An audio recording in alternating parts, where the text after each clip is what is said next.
Saluto a tutti, mi nome Ricchi e seu un circadori sardu disterrau in su Gran Sasso Science Institute in L'Aquila.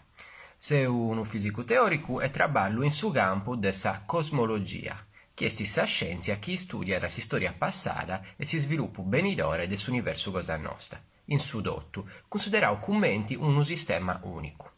Questo tipo di studio doveroso realizzare in una maniera rigorosa, imprendi formulas matemáticas e supercomputadoras per fare contos, grazie alle equazioni della teoria della relatività, sviluppata circa 100 anni a oggi da un fisico mera affamato, Albert Einstein. Einstein fu su primo a s'indagare che questa chinanta sa forza de gravidade non è davvero una forza come intis'atras. Su campi gravitazionali, praticamente, esti una proprietà intrinseca de ogni punto in s'universo in cui viveus. A innantis de tutto, Einstein si è pensato che può descrivere s'universo e tutto, i tre coordinate spaziali non bastano. Per donare una descrizione fisica completa, servirà una coordinata de prusu, su tempo. Su concetto nuovo che è rivoluzionario a Beru è che viveus in uno spazio-tempo quadridimensionale che tiene sa gravidade come caratteristica intrinseca.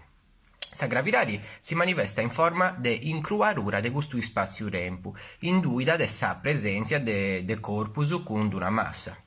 E dunque tutte le strutture cosmologiche sono costrinte a seguire parabolas incruadas da essa presenza dessa massa in soro. Orinnai che sa gravidade non è una forza che influenzerà in una maniera diretta galassie, planetas e stelle, è proprio sa presenza di galassie, stelle e planetas, tutte strutture che tengono una massa, che incruara si spazio-tempo e tutto.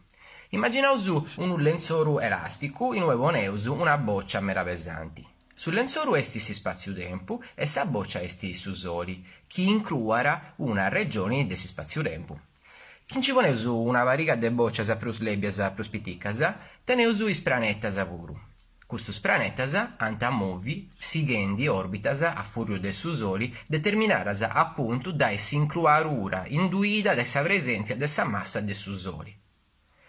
Ma succede di aderus tutto su che pevidilu de sa teoria de Einstein? Questa è tutta un'altra questione, ma chi è curioso di indicire de brusu, ponimi un vollo e quando sei 50 a paccaricare un altro contingente.